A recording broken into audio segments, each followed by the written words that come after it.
On va commencer Ok, il est 16 heures, vous pouvez commencer. 16h, 16h, 17h chez moi, mais 16h heure GMT. Ok, ok. Ok.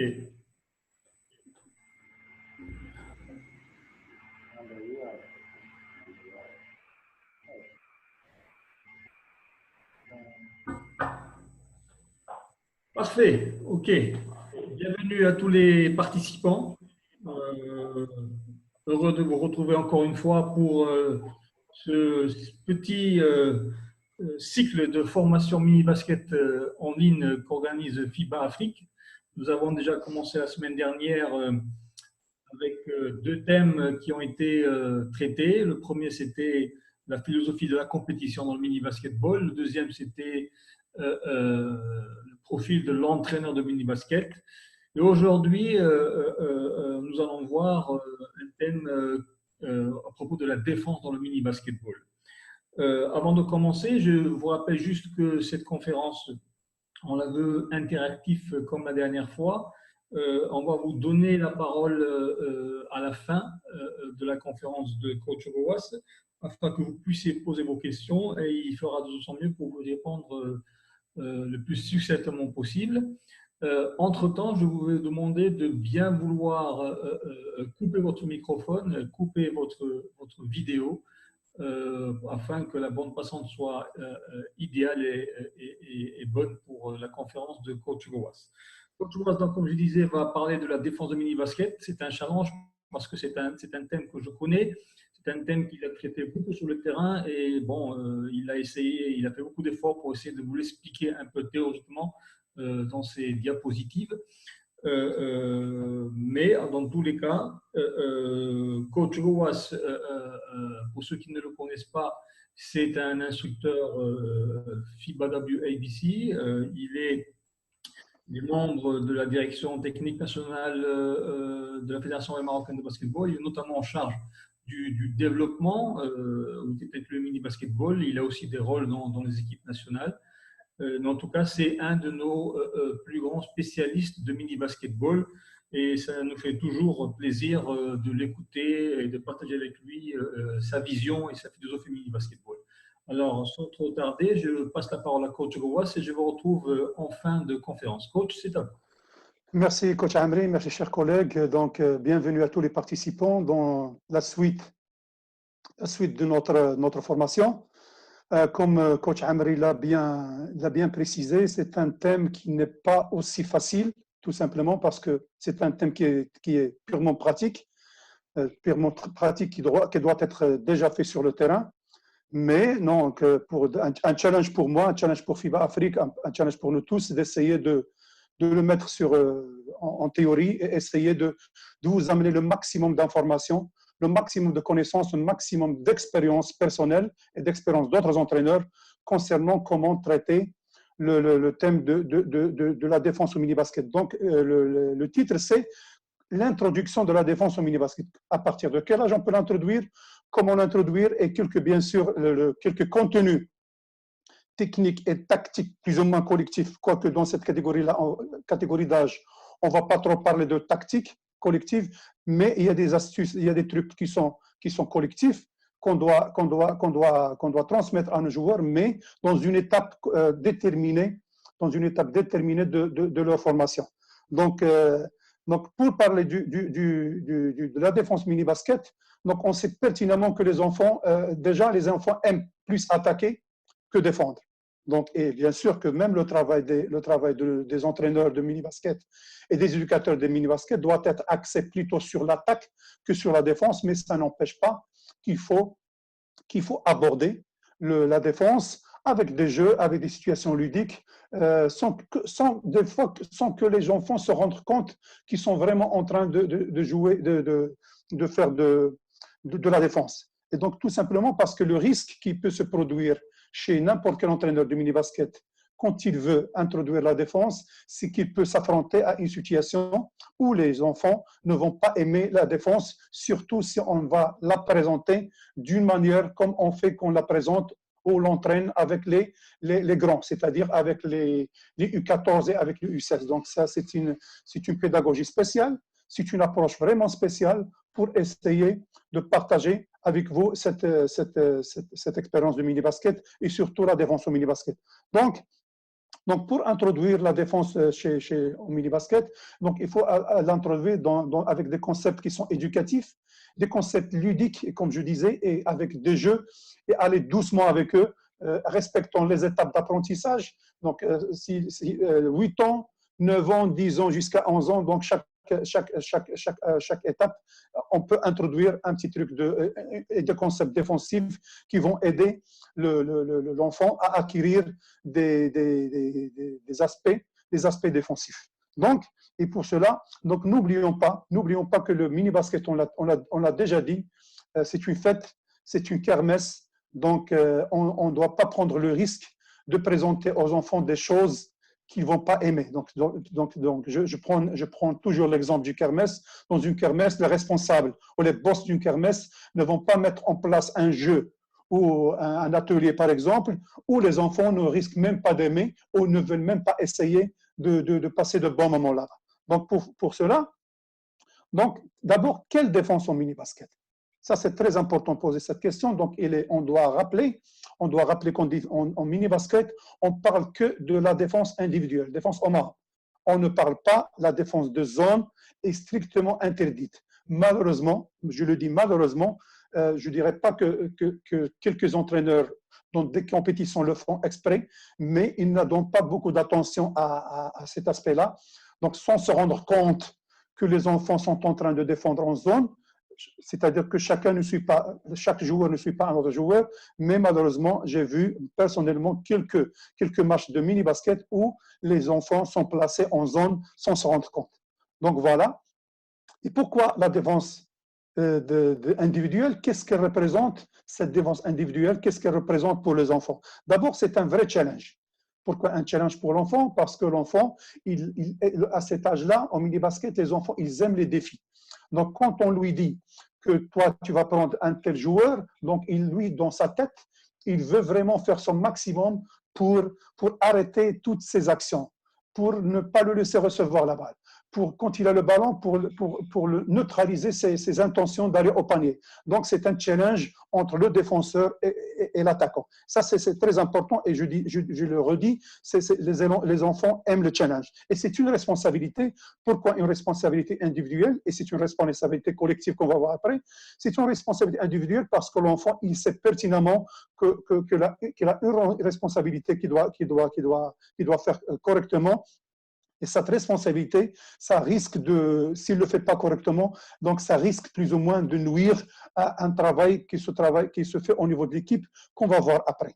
Donc aussi bien, donc là, le fait de travailler la défense à cet âge-là, ça en plus d'un vrai challenge et d'une responsabilité, ça aide les enfants, ça nous aide à développer les habiletés motrices. Ça, c'est très important, les habiletés motrices. Et ça aide aussi à développer les qualités morales qu'on va voir quelques exemples. Donc, voilà plus ou moins. Et quand on parle de qualité morale chez l'enfant qu'on doit aussi développer, qu'on doit cibler, donc on parle d'abord de l'attitude. Ça, c'est très important, acquérir la bonne attitude. Donc, qu'est-ce qu'on veut dire par acquérir la bonne attitude? Acquérir la bonne attitude, c'est tout simplement, c'est essayer d'inculquer aux enfants dès le bas âge toutes les valeurs qu'on trouve, les valeurs intrinsèques individuelles, telles que, par exemple, cette valeur de lutte, l'envie et la volonté de lutter pour avoir le ballon. Ça, c'est très important. Cette valeur de courir derrière l'attaquant pour le rattraper et pour défendre sur lui. Ça, c'est très important d'inculquer ces choses-là, c'est les enfants. Et aussi, on parle de valeurs intrinsèques individuelles qui sont au service du club, plutôt du groupe. Et c'est ça quand on parle de la responsabilité collective. Donc, au service du club, on parle de l'esprit d'équipe, l'aide et le sacrifice en défense. Donc, tout ça, ça peut se travailler à travers des situations pédagogiques, à travers des jeux et à travers quelques exercices avec les enfants. Donc, cet esprit de lutte, ça va nous amener plus tard à ce qu'on appelle l'agressivité en défense. bien sûr, et l'esprit d'équipe et de sacrifice dont on parle. Donc ça, normalement, avec un bon travail, avec des exercices, ça va nous amener à une qualité très, très importante et une attitude très importante au basket. Et ça peut commencer au mini-basket, c'est la communication. C'est communiquer en défense. Et ça, c'est très important. Donc, ces deux qualités sont essentielles, je dirais bien. L'agressivité défensive et la communication en défense sont deux qualités qui sont très, très importantes et essentielles pour un futur bon défenseur. Donc, voilà. Ça, c'est plus ou moins. Donc, qu'est-ce qu'on entend par agressivité défensive chez les enfants, chez les jeunes? Donc, l'agressivité défensive, ce n'est pas une technique, bien sûr, ce n'est pas un geste technique, mais c'est encore une fois, c'est une attitude qu'on doit développer. Donc, empêcher, c'est tout simplement, c'est empêcher les actions individuelles, c'est l'attitude du joueur pour empêcher l'attaquant de recevoir le ballon. Ça, c'est la première chose, pour l'empêcher de recevoir le ballon. Donc, le travail de cette agressivité commence quand on défend sur un joueur qui n'a pas le ballon. Et si jamais il reçoit le ballon, donc si l'attaquant reçoit le ballon, il faut toujours le déranger. C'est ça, être agressif. Il faut toujours rester avec lui, ne pas le laisser faire son jeu, toujours le déranger quand il a le ballon, quand il veut dribbler, donc essayer de l'orienter, essayer de le pousser dans un endroit où il ne va pas être à l'aise, dans un coin du terrain où il ne va pas être à l'aise. Moi, je vais l'orienter. Donc, essayer de le pousser à protéger, son ballon, ne pas penser à attaquer, mais plutôt à protéger son ballon. Donc, essayer aussi d'empêcher de déranger son tir avec la main. Donc, s'il veut tirer, je vais le déranger. Et en plus, bien sûr, donc multiplier les feintes, la mobilité des mains, la communication, et pour provoquer l'incertitude chez le joueur qui a le ballon. C'est ça plus ou moins un petit peu ce qu'on veut dire par agressivité défensive. Donc, il faut bien sûr rester dans l'agressivité au mini-basket et ne pas aller vers l'agression. Donc, ça, c'est très, très important. Donc, rester toujours dans l'agressivité, dans cet esprit-là. Donc, maintenant, quel contenu défensif on veut proposer en mini-basket? Donc, comme on disait, ça doit être un contenu qui est très, très simple. Donc, si on commence, par exemple, à partir de U10, c'est-à-dire 8, 9 ans, 10 ans, 11 ans, nous avons 4 ans pour avoir un contenu qui va nous accompagner, mais c'est un contenu qu'on ne va pas trop exagérer dessus parce que normalement, on doit donner plus d'importance à l'attaque que la défense. Mais quand on veut introduire la défense, c'est un contenu qui est très simple que je vais partager avec vous. Donc, tout simplement, la première chose en défense sur laquelle on doit insister, tout simplement, c'est d'apprendre à défendre sur un seul attaquant. Donc, je pense que vous êtes tous confrontés à cette problématique au mini-basket, surtout avec les débutants. Dès qu'on commence à jouer, donc on veut tous courir derrière le ballon, on veut tous défendre et enlever le ballon au joueur qui a le ballon. Donc, c'est un phénomène de grappe, c'est tout à fait normal.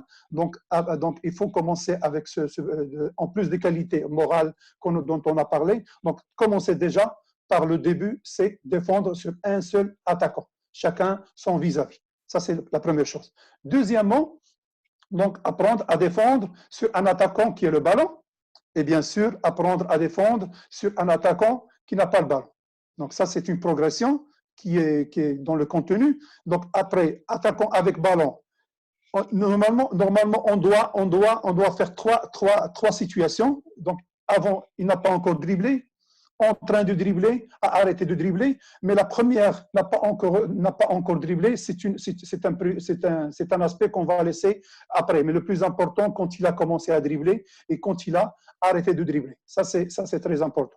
Alors, par rapport à attaquant son ballon, on a près du ballon et du panier. Donc l'enfant doit savoir tout simplement, est-ce que l'attaquant, est-ce que le défenseur sur lequel il défend, est-ce qu'il est près du ballon et du panier, ou bien est-ce qu'il est loin du ballon et du panier?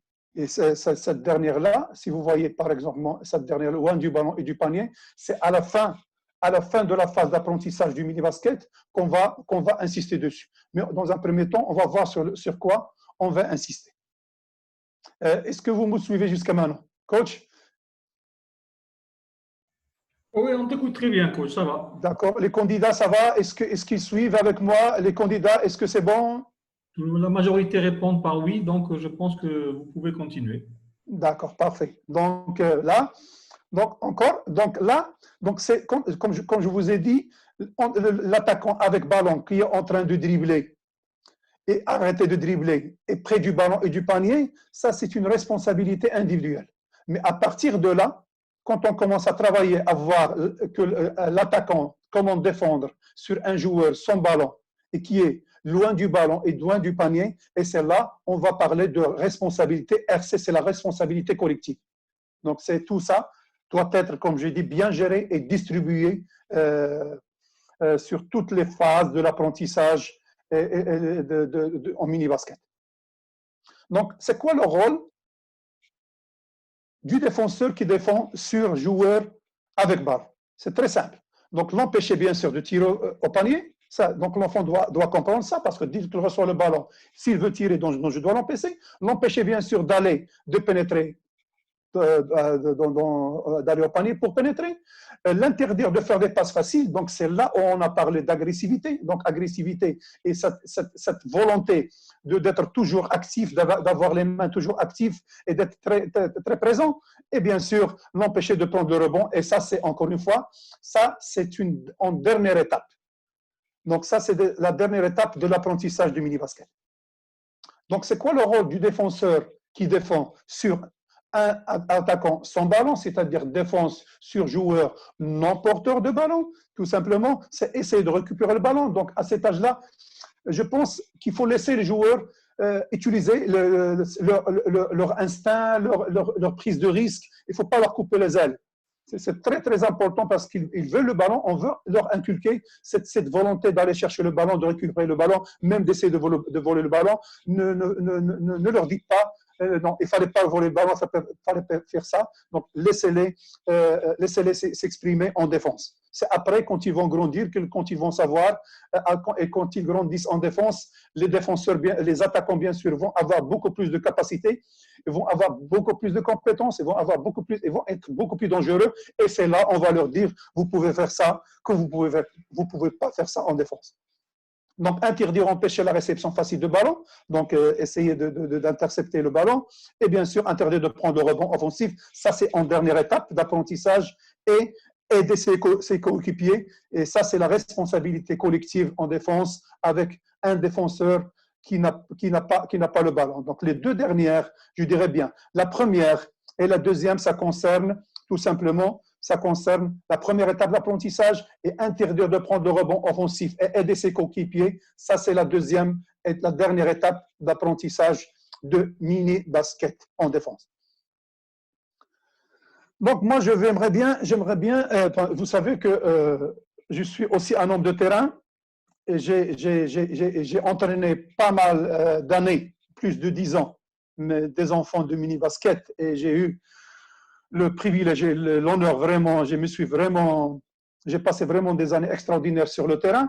Et quand on parle de défense, moi j'aimerais bien partager avec vous, ça c'est mon expérience personnelle concernant comment j'ai abordé la défense. Et surtout, le plus important, c'est comme je dis toujours concernant la défense, c'est apprendre, la défense c'est le 1 contre 1. Et quand on dit le 1 contre 1, c'est si on arrive à défendre, à bien défendre sur le joueur qui est porteur de ballon, ça nous aide beaucoup à résoudre beaucoup de problèmes en défense, que ce soit sur le plan individuel et que ce soit sur le plan collectif. Et donc moi, quand j'ai voulu introduire la défense au mini-basket, surtout avec les 8-9 ans, j'ai commencé à réfléchir et j'ai dit, il faut que je trouve une astuce, un truc qui va les fasciner, qui va les attirer. Donc j'ai essayé de trouver des choses qui vont leur permettre d'apprendre aussi des choses éducatives. Et je n'ai pas trouvé mieux que des monuments historiques, des places très, très connues dans ma ville dans laquelle je vis, et d'ailleurs que vit coach Amri et même coach Naufal Ouriachi, donc on est dans la même ville de Tanger. Et j'ai vu qu'il y a trois places qui sont très connues. Les parents de ces enfants, ils les connaissent, quelques enfants les connaissent, mini-basket, et j'ai essayé de les introduire dans le travail défensif. Donc ça, je les ai utilisés comme des mots-clés à caractère éducatif. Ces mots-clés sont les suivants. Donc là, c'est ce qu'on appelle les murs des feignants. Ça, c'est un endroit très, très connu à Tanger. On appelle ça les murs des feignants. En arabe, on dit sur magazine. Donc, c'est le mur des feignants où les gens viennent, se placent reste là-bas des heures et des heures. Et de cette place-là, on peut voir l'Europe, on peut voir bien sûr l'Espagne. C'est à 14 kilomètres. Et il y a pas mal de gens qui viennent, ils passent des heures et des heures là-bas. Ils sont là en train d'attendre. Et moi, j'utilise ça. Je vais vous expliquer quand est-ce que j'utilise ça avec les joueurs. Ça, c'est la première place très, très importante. La deuxième place, ça, c'est très, très connu dans la Kasbah de Tanger. On l'appelle en arabe Zniqat Wahid. Ça veut dire ruelle pour une personne. Dans cette ruelle-là, comme vous voyez, c'est très, très, très, très petit, très, très étroit. Il y a une seule personne qui peut passer, mais pour qu'il y ait deux personnes passent, il faut que l'autre ne se mette pas épaule à épaule, il faut qu'il change de position. C'est-à-dire, il faut qu'il se mette face à lui. Donc, pour pouvoir, face à lui, je parle face à lui de côté, pas face à lui totalement. De cette manière, ce joueur, cette personne-là, il y a deux personnes qui peuvent passer, et moi, j'utilise ce mot-clé-là, Zniqat Wahid, je l'utilise dans une situation précise. Et bien sûr, très connu à Tanger, les grottes d'Hercule, le mythe de grottes d'Hercule, et ça aussi, je l'utilise pour préciser un geste, une position très, très précise en défense sur attaquant avec ballon. Voilà les trois mots-clés que j'utilise et vous allez voir comment je les utilise.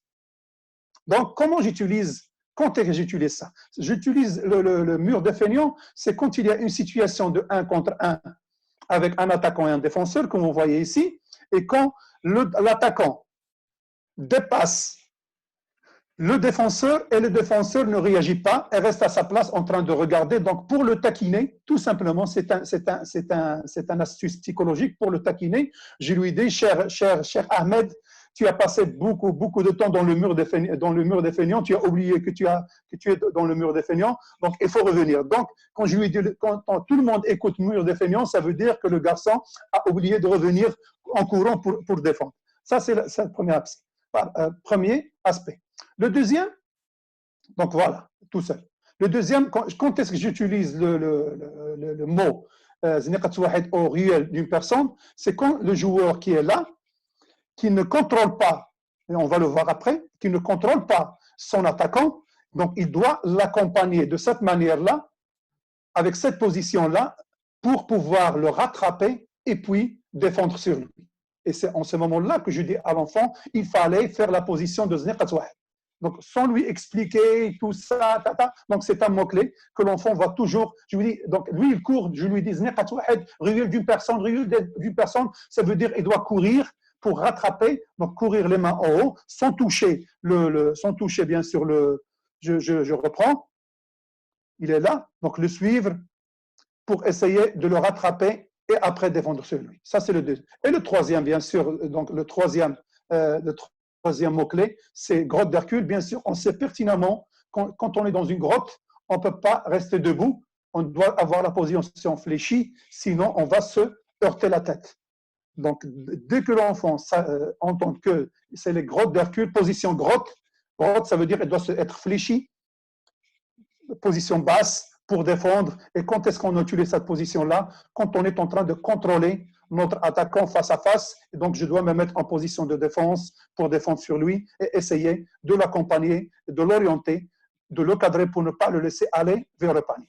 Voilà, plus ou moins, c'est ça les trois. Chaque place à Tanger, chaque monument historique de Tanger, il représente un geste technique que les enfants, et sur ma propre expérience, les enfants ont vraiment adoré. Ils ont vraiment suivi. C'était un bon moyen pour moi et pour eux de comprendre plus ou moins ces positions défensives. Donc je vais que répéter ce que j'étais en train de dire.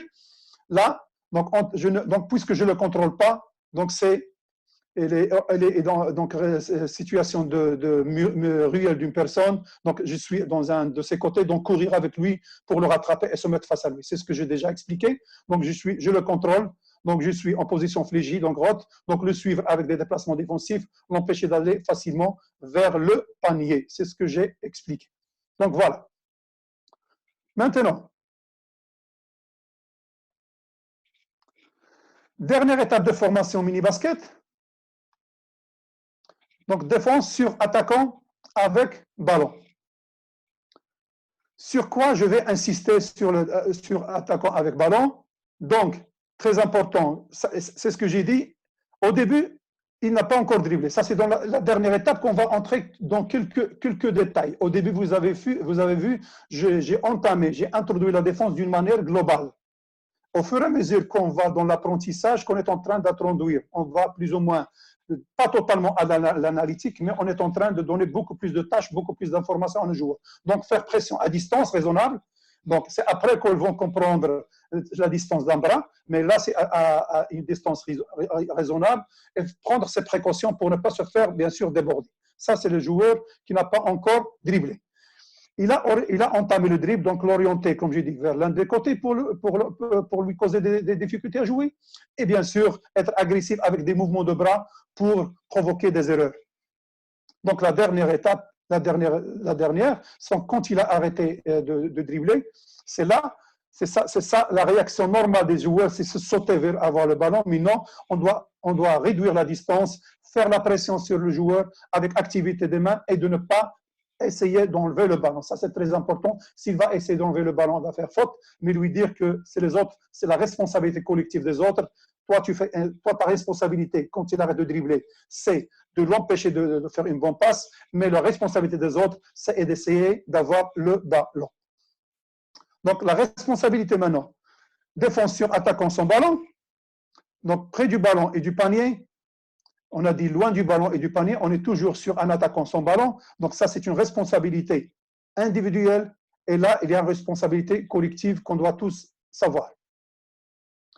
Défenseur attaquant son ballon, responsabilité individuelle, donc près du ballon et du panier, j'ai déjà dit ça, mais très important, on doit insister. Donc, quand je défends dans ma responsabilité individuelle et quand je défends sur un attaquant, je dois me positionner moi, ballon et attaquant. Ça, c'est très important. Ça, donc, il faut insister là-dessus. Et concernant la responsabilité collective, donc, et c'est là où je dois savoir. Moi, je suis loin du ballon et du panier. C'est-à-dire, et là, c'est très important, c'est à partir, comme je disais, et je le répète, ce n'est pas au début qu'on va leur parler de ça, mais c'est en dernière étape de l'apprentissage. Il doit voir si son coéquipier est en difficulté. Et quand son coéquipier est en difficulté, donc il doit d'abord voir si son coéquipier est en difficulté. Donc, essayer d'aller, si mon partenaire est dépassé par son vis-à-vis, donc il va aller l'aider. Moi, je prends son attaquant, lui, il va prendre le mien, et c'est là qu'on commence à travailler la notion d'aider, échanger. Donc moi, j'insiste beaucoup sur aider, échanger, et non pas les gens aider, reprendre, parce que aider, reprendre, à cet âge-là, ça implique d'autres choses, mais aider, échanger, il sait pertinemment qu'il y a un esprit d'équipe. Dès que moi, je fais mon effort dans ma responsabilité individuelle de ne pas être dépassé, mais si je suis dépassé, je sais pertinemment qu'il y a une équipe soudée, qu'il y a quelqu'un derrière moi qui va m'aider. Donc, près du ballon et du panier, donc toujours dans le défenseur attaquant son ballon. Donc là, le défenseur doit toujours, que ça soit, quand je défends sur un attaquant, attaquant son ballon, je dois toujours voir, si le défenseur doit toujours voir où se trouve le ballon. Que ça soit près du ballon et du panier, ou loin du ballon et du panier. Ça, c'est très important. Même au bas âge, toujours insister dessus, inculquer sur le défenseur, doit toujours où se trouve le ballon. Ça, c'est très important. Donc, très important, là où se trouve le ballon, je dois le voir. Et deuxièmement, bien sûr, le défenseur ne doit pas laisser son défenseur derrière son dos. Il y a deux aspects très importants sur le défenseur, sur un attaquant sans ballon, que ce soit près du ballon et du panier, soit loin du ballon et du panier. Le défenseur doit toujours voir où se trouve le ballon, et le défenseur ne doit pas laisser le défenseur ne doit pas laisser l'attaquant attaquer, gagner son dos. OK? Voilà, là c'est une situation plus ou moins pour vous expliquer. Que le défenseur qui va être là est près du ballon et du panier. Il y a l'attaquant qui est là avec le ballon, le bleu, et il y a l'autre attaquant. Il y a attaquant qui défend il y a attaquant orange qui est venu. Donc l'attaquant orange doit voir aussi bien son vis-à-vis et bien sûr doit voir au début, il va y avoir un problème, c'est normal parce qu'il y a beaucoup de choses sur lesquelles l'enfant, c'est beaucoup d'informations, mais au fur et à mesure, insister, mais ça va venir, mais pas négliger totalement le fait de ne pas voir le bas. Et ça, là, l'autre cas, c'est l'enfant. Il y a chaque fois dans mon écran, ça m'arrive des trucs qui m'arrivent sur mon écran, j'essaie de les enlever. Donc, et là, le défenseur, l'attaquant est là, donc loin du ballon et du panier. Donc, il y a attaquant qui défend sur le ballon et l'autre attaquant qui est là.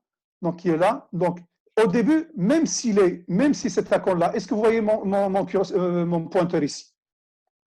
S'il vous plaît, coach Amri? On voit la flèche de la souris. La flèche de la souris. Donc, au début, il ne va pas être là. C'est tout à fait normal. Au début de l'apprentissage, il va être là. Le joueur, ce bleu-là, il va être là, à côté. Même s'il est là, le plus important, c'est qu'il doit voir le ballon. Après, au fur et à mesure, il va apprendre à s'éloigner du ballon. Donc, on va avec des situations qu'on va voir, mais le plus important, c'est voir son vis-à-vis et voir le ballon. Ça, on doit insister dessus.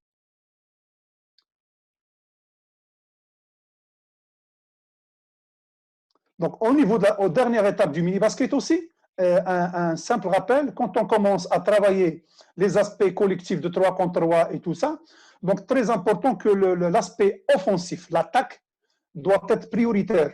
Je le dis, on le dit, d'ailleurs, tous les entraîneurs avec qui j'ai discuté, et c'est là où on parle qu'il faut toujours travailler beaucoup plus l'attaque que la défense, que ce soit quand on travaille sur le plan individuel, que ce soit sur le plan collectif, c'est-à-dire à partir de 2 contre 2, 3 contre 3.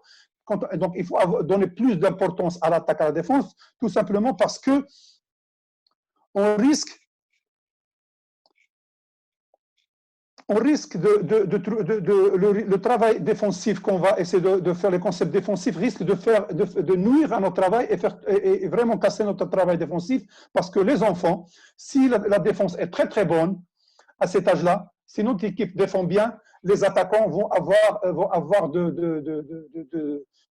perdre cette envie d'attaquer, ils vont perdre cette auto-estime, ils vont avoir du doute dans leur capacité offensive, tout simplement parce qu'on a beaucoup insisté sur la défense. Peut-être qu'on prépare des matchs ou quoi que ce soit. C'est pas ça. Donc, il faut, avant d'arriver à des situations de 3 contre 3, il faut vraiment donner aux joueurs les outils d'attaquer. Donc, leur donner les moyens, leur donner les outils de bien attaquer en 1 contre 1 pour pouvoir après affronter les situations défensives. Voilà. Donc, un petit temps mort, je ne sais pas, un petit temps mort qu'on demande, je ne sais pas, est-ce que vous avez, d'abord pour se reposer un petit peu et voir, est-ce que vous connaissez ce terrain-là? Je pose la question, je ne sais pas si il y a coach Amri, il y a ceux qui répondent par oui ou par non. Pour l'instant, j'ai un nom, c'est plutôt beaucoup de noms. Moi, pourquoi? Parce que quand je cherchais des photos de grottes avec le basket et tout ça, la grotte d'Hercule, j'ai trouvé cette photo-là et ça m'a vraiment un terrain de basket dans une grotte. Ça, c'est en Chine, dans une vue de Zinou. J'ai vraiment aimé pour savoir que le terrain de basket peut aller, avec les idées, le terrain de basket peut aller n'importe où. Et c'est là, malheureusement, c'est un terrain de seniors. Et ça m'a donné vraiment envie de faire un petit exercice là-dessus qu'on a essayé de faire le premier. Donc, on va commencer par des situations qui vont nous permettre, on va aller progressivement, et ces situations-là et ces jeux-là ou des exercices vont nous permettre d'aller progressivement, je dirais, inculquer, construire, pourquoi pas, progressivement, le long des étapes de la formation des joueurs de mini-basket, comment on peut leur faire travailler la défense en mini-basket. Est-ce que jusqu'à maintenant, est-ce que tout le monde me suit? Est-ce qu'il y a des participants? Est-ce que ça va? On va attendre qu'ils réagissent. Parfait, oui. C'est positif. C'est positif. Donc, ils connaissent plus ou moins le contenu. Vous connaissez, j'espère que vous connaissez très très bien maintenant le contenu. Je défends d'abord sur un seul joueur. Je commence par un seul joueur. Je défends sur un joueur avec ballon. Je défends sur le joueur sur le ballon. S'il a le ballon, s'il a commencé à dribbler, s'il n'a pas encore dribblé, c'est là arrêté de dribbler. Je défends sur le joueur sur un attaquant qui n'a pas de ballon, s'il est loin du ballon et du panier, s'il est près du ballon et du panier. Donc ça, c'est ça plus ou moins, ça tourne, le mini-basket, ça tourne autour de ça, la défense au mini-basket. Donc notre premier jeu, donc j'ai vraiment eu envie de le faire dans cette grotte-là, qu'on a vu. Donc on va le présenter de cette manière-là. Donc on a dit, c'est comment on parle maintenant des qualités morales. On va essayer d'inculquer les qualités morales, et j'ai dit ça se travaille. Donc on va faire un petit jeu très simple, qu'on peut même commencer avec les 8 ans, on peut commencer à les 8 ans, pourquoi pas. Donc, on va donner des noms, plutôt des numéros aux joueurs. On a l'entraîneur qui est là au milieu avec ballon.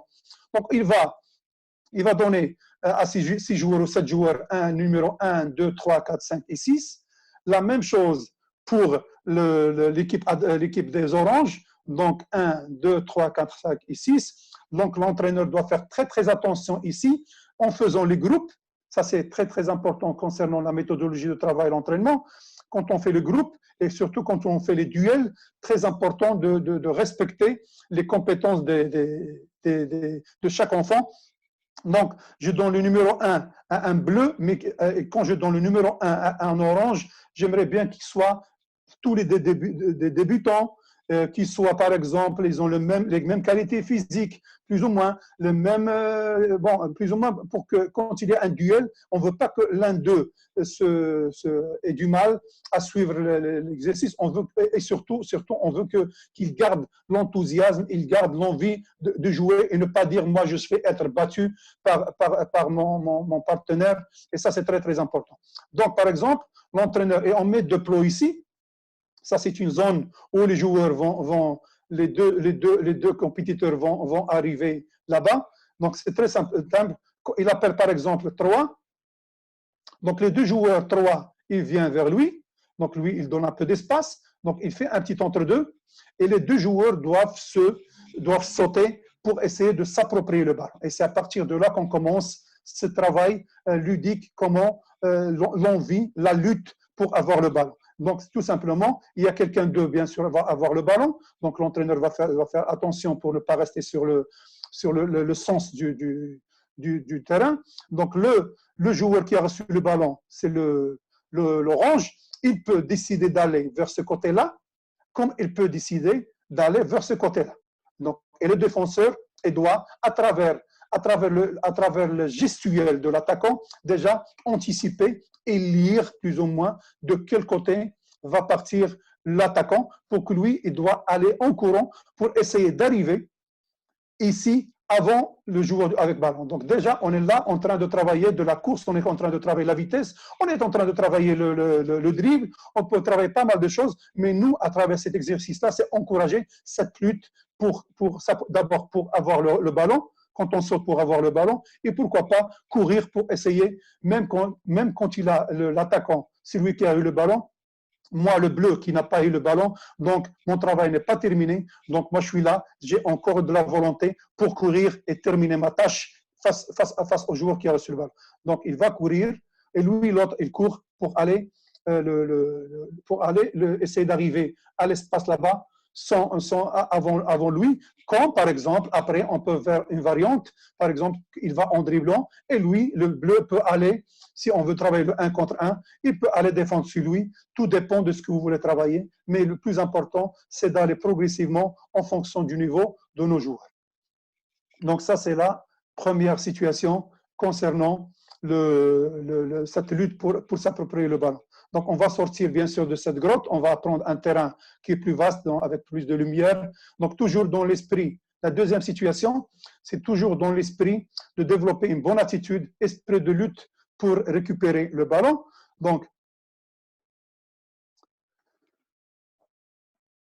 là, on peut le faire de 2 manières. Donc, l'entraîneur, il a avec ballon, on peut commencer avec 2 groupes de joueurs, la même chose, même esprit. Donc, on demande, en faisant nos groupes, il faut faire encore une fois très, très attention dans le dispatching, dans la distribution des groupes. Donc, quand je fais, donc les niveaux doivent être bons. Pourquoi pas de la mixité? On peut faire, le plus important, c'est avoir les niveaux pareils, au niveau de la vitesse, au niveau des habiletés de ballon et tout ça. Donc, dans un premier temps, on commence le jeu avec les attaquants, que ce soit les deux joueurs sont en situation debout, mais après, on peut le faire en situation assis. Donc, ceux qui vont travailler, ils sont assis. Donc, l'entraîneur va lancer le ballon en haut. Donc, le ballon va partir. En ce moment, les 2 joueurs vont courir, bien sûr, pour avoir le ballon. Et celui qui a le ballon, il va attaquer et l'autre va défendre sur lui. Donc, on peut le faire de 2 manières. Soit il doit défendre sur lui, soit on met comme on a fait au début, on trace une zone où le joueur va aller en dribblant pour essayer d'arriver là-bas le premier, et le joueur qui est en bleu, le défenseur qui n'a pas eu le ballon, il doit courir aussi. Cette notion de courir, encore une fois, cette volonté, cette force mentale qu'on inculque dès le jeune âge, de courir pour terminer ma tâche, pour continuer, pour aller attraper ou bien défendre, ou bien aller toucher la ligne avant que le défenseur n'arrive là-bas. Ça, c'est la deuxième situation. Donc, on va aller vers la troisième situation. Donc, on a vu 2 jeux de situations où les joueurs vont acquérir des qualités morales de lutte et de volonté. Maintenant, on va avoir une autre situation où le joueur, on commence maintenant avec la première chose, c'est apprendre à suivre un seul joueur en défense. Donc, comment prendre mon vis-à-vis? La situation suivante est la présente. Donc, c'est un jeu aussi. Donc, les oranges en défense et les bleus sont en attaque. Donc, on met 2 plots ici, la même chose, et 2 plots aussi. S'ils sont au début, quand ils sont pas assez rapides, quand ils n'ont pas beaucoup de compétences physiques, mais une fois qu'ils ont assez on avance dans l'année, on avance dans les entraînements, on peut éloigner plus ou moins les 2 plots pour les amener ici, ou même les amener à la ligne de fond, mais faire très, très attention à la ligne de fond. S'il y a le panier qui est là, le poteau qui est là, donc il faut faire très, très attention pour la sécurité des enfants. Donc, on préfère pour le moment mettre le ballon ici. Donc, le défenseur, on a dit le défenseur, c'est l'orange, et l'attaquant, c'est le bleu. Donc, ils vont venir jusqu'au plomb, et en ce moment-là, le bleu, l'attaquant bleu va décider de quel côté il va partir. Il peut partir ce côté-là, en courant, comme il peut partir de ce côté-là. Donc, une fois arrivé là-bas, le défenseur orange doit ajuster sa position pour être prêt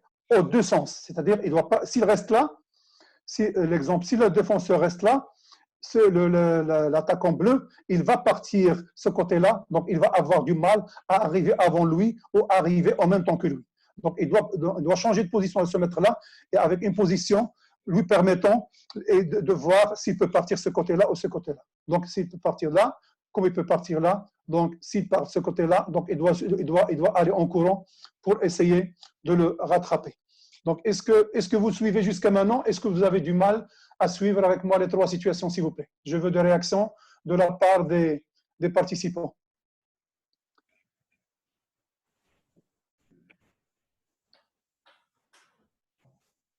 Est-ce que je vais doucement? Donc, j'aimerais bien que vous suiviez, parce que si vous prenez des notes ou quelque chose comme ça, vous allez avoir du mal à écouter quelques détails que je suis en train d'expliquer, qui ne sont pas dans les diapositives, qui ne sont pas dans les jolies situations. Donc, bien sûr, comme Coach Amri l'a bien précisé, donc vous allez avoir après le lien, et tout ça, ça va être bien fait. La plupart des personnes disent que c'est bon, coach, qui te suivent très bien pour l'instant. Parfait. Donc, on va. Donc, quand vous voyez coach, donc ça, c'est très important. Donc, ça, c'est un thème purement pratique. Donc, on va essayer, je suis en train d'essayer au fur et à mesure de mettre des situations qui sont faciles, et même avec une animation qui va permettre à nos participants de bien suivre et de bien comprendre, en insistant bien sûr sur la gestion du groupe, en insistant bien sûr comment le matériel doit être préparé avant, en insistant sur la position de l'entraîneur, comme ça va vous aider à mieux gérer vos séances d'entraînement et surtout avec le mini-basket. Donc là, la même chose. Donc ça, c'est un jeu que j'aimais faire beaucoup. Donc, on met deux groupes face à face. Donc, ils viennent ici. Donc, au signal du coach, les deux équipes se rencontrent au milieu. Et là, c'est un jeu que j'aime beaucoup. Je pense que vous connaissez tous, et les enfants, ils aiment beaucoup, papier, ciseaux, pierre, papier, ciseaux. Donc, c'est-à-dire, les enfants, ils arrivent là, ils jouent comme ça. Je pense que vous voyez ma main. Si je fais comme ça veut dire je suis papier. Si je fais comme ça veut dire je suis pierre. Si je fais comme ça veut dire je suis ciseaux. Donc, ils jouent entre les enfants, ils le savent toujours. Donc, les deux gens vont jouer en position basse. Donc, si je fais comme ça, si l'un fait comme ça et l'autre fait comme ça veut dire le papier est là caché. Donc, ça veut dire celui qui a fait papier, il gagne. Donc, c'est lui qui gagne. Il court, il revient vers son côté. Supposons que les deux oranges, ils ont gagné, donc ils reviennent rapidement et les bleus doivent courir encore une fois pour essayer de les toucher avant d'arriver à la ligne. Donc ça, encore une fois, c'est un jeu qui change un petit peu. Les enfants aiment jouer ces jeux-là. Donc c'est pierre, papier, ciseaux, c'est un jeu qu'on fait beaucoup, qu'ils adorent beaucoup. Donc, mais on essaie de l'inculquer aussi dans nos situations. Donc là, ce côté-là, c'est le bleu qui a gagné, c'est lui qui a couru. Et on reprend encore une fois. Ils se mettent et s'alignent comme au début. Donc après avoir tous terminé, donc et s'alignent. Et on continue jusqu'à, par exemple, savoir combien de points à l'équipe bleue. On peut le faire à caractère collectif. Combien les bleus ont gagné 2 points et combien les oranges ont gagné 2 points. Comme on peut le faire à caractère individuel. Tel joueur, combien il a gagné, tel joueur. Donc, très, très important. Voilà, je reprends. Ils sont partis. Voilà, ils arrivent. Donc, une fois là, donc, une fois qu'ils ont commencé à bien assimiler le jeu, on va leur demander, bien sûr, on va leur demander, quand vous arrivez là-bas, vous pouvez vous mettre en position chaise. Position chaise, ça c'est une position que j'utilise beaucoup au niveau de l'attaque, c'est pour permettre aux joueurs de comprendre la position d'attaque, position de base d'attaque, qui va nous permettre après de voir ce qui est triple menace. Mais position chaise, c'est position fléchie, en regardant mon vis-à-vis et en jouant avec lui. Voilà. Donc, ils ont gagné, ils ont couru là-bas. Là, c'est lui qui a gagné, c'est l'autre qui a gagné, et l'autre, c'est lui qui a gagné.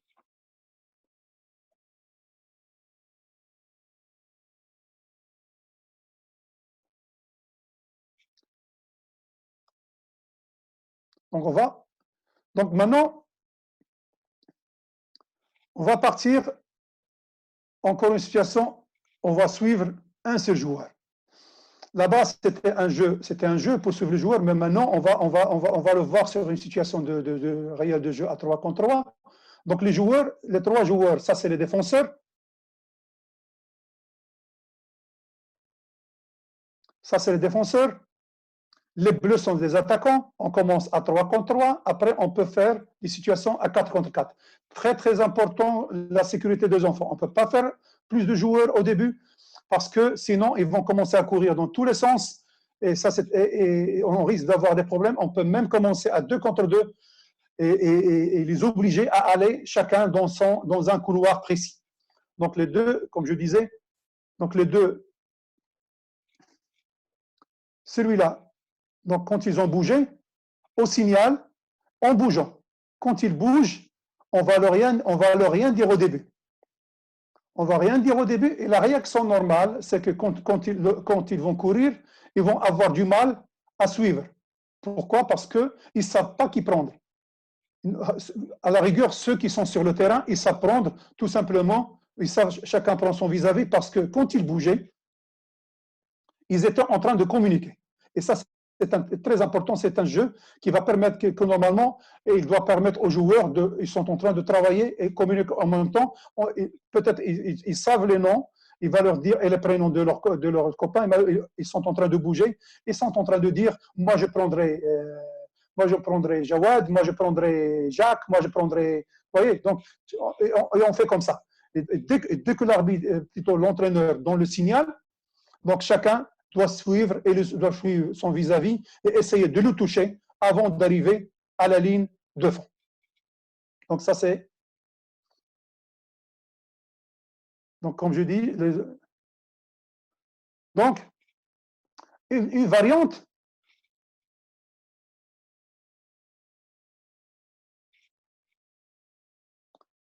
Là, la même situation, chacun, ils sont là maintenant, au lieu de bouger, les défenseurs sont les bleus, les attaquants sont les oranges, à 3 contre 3, les bleus regardent, chacun se met face à son vis-à-vis, ils ont déjà repéré leur vis-à-vis, moi je défends par exemple, moi je défends, celui-là défend celui-là, il parle, moi je défends celui-là, ça y est, il est à moi, il y a de l'ambiance, il y a de l'animation, le coach pose, l'entraîneur pose la question, est-ce que vous êtes prêts, est-ce que vous avez... Oui, coach. Donc, qu'est-ce qu'ils font? Donc, après, les bleus, les défenseurs, on va leur demander de tourner et donner leur dos aux défenseurs, aux attaquants. Donc, maintenant, ils ne voient plus les attaquants. Et en ce moment-là, on va demander aux attaquants de pouvoir changer de place. Donc, pourquoi? Tout simplement pour déstabiliser le choix, le repère qu'ont fait les défenseurs. Donc, voilà, ces deux-là ont changé. Donc ça, c'est très bien. Maintenant, normalement, quand celui-là, il va tourner, il va s'attendre à ce que celui-là qui était là, il est déjà là. Et celui-là, quand il va tourner, il va s'attendre à celui-là qui était là. Il ne va pas s'attendre qu'il est là. Donc, on va voir s'ils vont réagir. Donc, au signal de l'arbitre, de l'entraîneur plutôt, parce que c'est l'arbitre qui a l'habitude de donner le signal avec son sifflet. Donc, au signal de l'entraîneur, donc, voilà, il suit son joueur, celui-là, il suit son joueur, et celui-là, il suit son joueur jusqu'à arriver jusqu'à la fin, et on continue à jouer, jusqu'à ce que les joueurs prennent l'habitude Donc, au début, on va permettre les changements ici, après, on va permettre les changements, après, on va permettre les changements à tous les niveaux. Donc, mais le plus important, quand quelqu'un prend un couloir, c'est très important d'aller dans le même couloir. Donc, c'est l'essai de travailler un petit peu, qu'il ne rentre pas dans l'autre couloir. Voilà. Donc, la même chose. Donc, je veux aller parce que j'ai d'autres situations. Donc, ça, c'est la même situation. Donc, on divise le terrain sur deux. Donc, on passe le ballon, celui-là part en courant et celui-là doit courir pour le rattraper. Donc, c'est pas, vous allez le voir. La même chose, donc je vais le sauter parce que je veux aller à d'autres choses.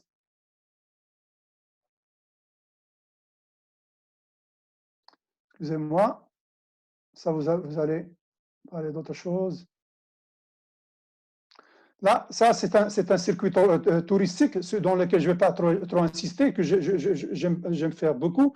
Circuit touristique Tanger, tout simplement, on place les joueurs comme ça pour leur inculquer les positions, comment on doit courir, comment on doit baisser. Donc, on fait un couloir ici, la même chose. Donc, on fait deux plots ici.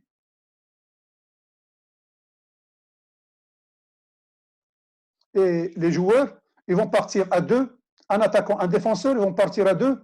Après, donc,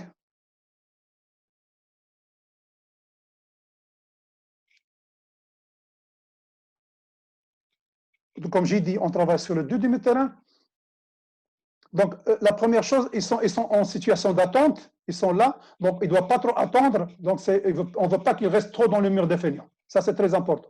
Donc, après, ils vont aller dans la ruelle d'une personne. Donc, quand ils vont partir par là, donc l'attaquant va partir en jogging et l'autre, le défenseur, doit partir avec une situation qui va lui permettre de l'accompagner sur le côté.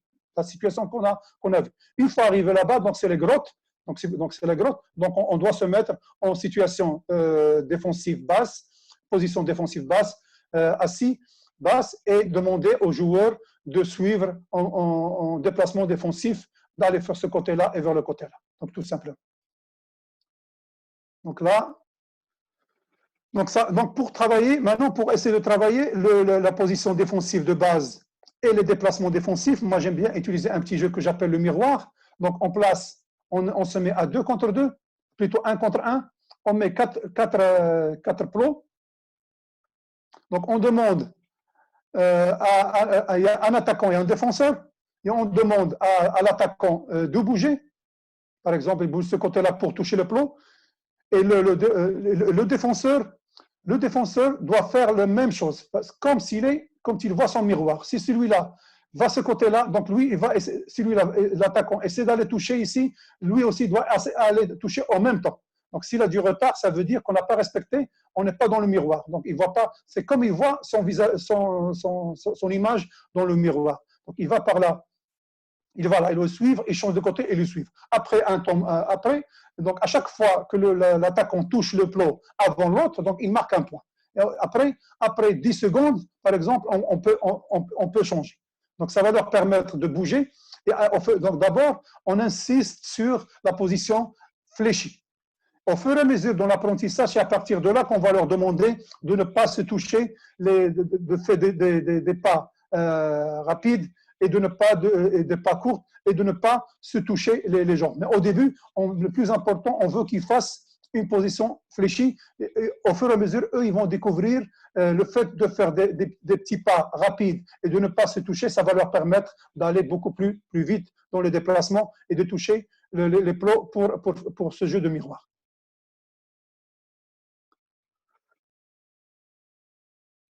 Maintenant, attaquant, comment défendre? La même chose, comment défendre sur attaquant avec ballon. Donc, on a vu comment suivre son joueur, comment prendre son vis-à-vis, repérer son vis-à-vis. Maintenant, on va voir comment défendre sur un joueur avec ballon. Donc, vous voyez, on se place en cette situation-là. Il y a un attaquant, un défenseur, un attaquant, un défenseur. Les attaquants sont là. Les attaquants sont là. Les deux attaquants. Moi, j'ai fait exprès, si vous avez remarqué, c'est une séance avec 12 joueurs qui peut se faire avec 14, comme elle peut se faire avec 16 joueurs. Donc, le défenseur est là. On va placer des ballons. On va placer un ballon ici et un ballon ici. On a 8 ballons. Voilà les ballons. Donc, voilà les ballons. Encore une fois, répartir le groupe. À chaque fois, j'insiste, répartir le groupe en fonction des compétences des joueurs. On peut faire les débutants ici, par exemple. Voilà, donc le plus important, avant ça, qu'est-ce qu'on demande? L'attaquant qui est orange là, cet attaquant-là, il va essayer de prendre, il va essayer de prendre, il a le choix d'aller prendre ce ballon-là, ou bien de prendre ce ballon-là. Il a le choix. Et le défenseur, bien sûr, si ce défenseur-là, attaquant-là, il veut prendre ce ballon, le défenseur doit le suivre. Doit le suivre pour le contrôler. Donc, on demande pas au défenseur de rester passif. Donc, lui, il est parti là. Donc, voilà, le défenseur va le suivre. S'il change d'avis, s'il part là, lui, il va le suivre pour l'autre ballon. Et la même chose doit se faire avec les autres joueurs. La même chose se fait avec les autres joueurs qui sont là. Donc, par exemple, l'attaquant est parti prendre ce ballon-là. Donc, le défenseur bleu, il l'a suivi. Donc, il est parti, donc il a feinté, il est parti prendre ce côté-là, il le prend, il attaque le panier. Donc, une fois il attaque le panier, l'attaquant devient défenseur. Celui-là, le défenseur vient avec l'attaquant et c'est celui-là qui va attaquer. Et on est en train de jouer, on peut jouer avec 4 joueurs ici et on est en train de jouer à tour de rôle. Donc, très important, la sécurité. On peut attendre que si le terrain est vaste et qu'on a 2 paniers, on a plus de paniers, on peut mettre un panier ici. On peut mettre un panier ici, un panier ici, un panier ici, un panier ici. Si on n'a que 2 paniers, on peut jouer comme ça, mais à tour de rôle, de façon à respecter la sécurité des enfants. Donc là, on a vu les déplacements défensifs. On a vu comment défendre sur un attaquant avec ballon. Maintenant, on va avoir une situation où on va défendre sur attaquant sans ballon. Est-ce que ça va jusqu'à maintenant?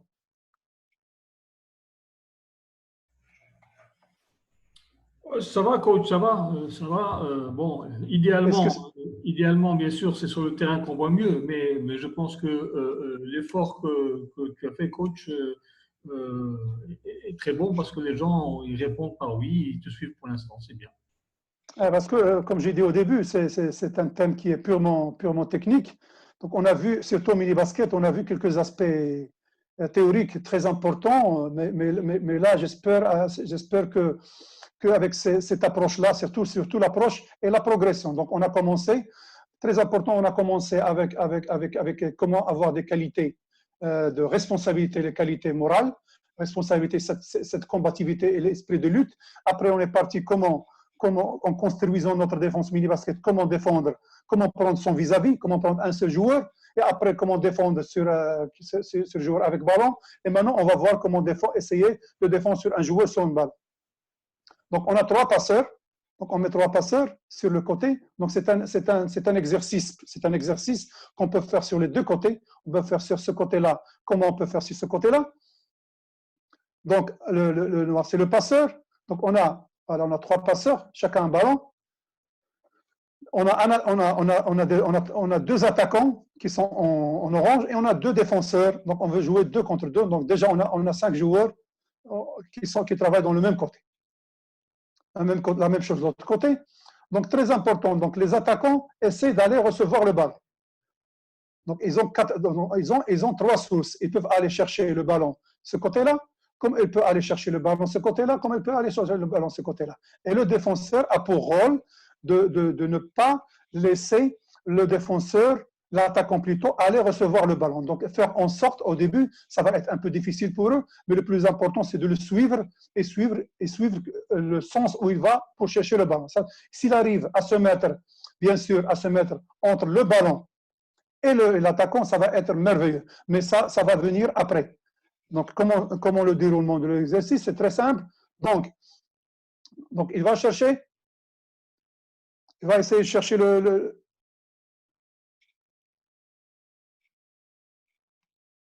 celui-là va essayer de chercher la passe. Celui-là vient chercher la passe d'ici. Donc, il l'a suivi, mais l'orange, il a réussi à avoir la passe. Donc, il a reçu la passe. C'est lui qui reçoit le ballon. Pour la continuité, c'est lui qui a reçu le ballon, bien sûr. Donc, il va sortir. Il devient passeur. Voilà, il est sorti, il est devenu passeur. Et celui qui était passeur, c'est lui qui va rentrer pour devenir défenseur. Il va défendre sur qui? Il va défendre sur celui qui était attaquant, qui devient attaquant. Voilà. Qui était défenseur, qui devient attaquant. Et on continue. Et ça va nous permettre, bien sûr, que les joueurs ne se fatiguent pas et qu'il y ait une continuité dans notre jeu. Et à chaque fois que l'attaquant, le défenseur plutôt, arrive à intercepter le ballon, donc on lui donne un point. Donc je vais aller, donc ça c'est le même principe, ce même exercice. Donc, je vais le sauter, je vais sauter cet exercice-là. Donc toujours, très important, toujours, on est à 3 contre 3. Donc on insiste toujours voir où se trouve le ballon et se mettre entre le ballon et l'attaquant. Voilà. Voilà, il voit l'attaquant.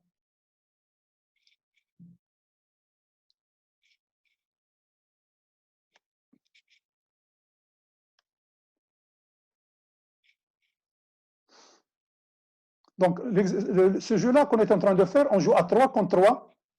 Les défenseurs essaient de défendre, surtout, il n'y a pas de dribble, il n'y a que des passes. Les défenseurs essaient d'intercepter le ballon et de ne pas laisser les attaquants recevoir le ballon. Et les attaquants, ils se passent le ballon, ils ont pour objectif de faire tomber les plots. Ça veut dire, cette équipe-là, l'équipe des Bleus, ils essaient de faire tomber les plots des oranges. Et les oranges, ils essaient de faire tomber les plots des bleus. Et une fois que cette équipe-là a gagné, parce que tout simplement, ils ont réussi à faire tomber les plots de l'équipe adverse.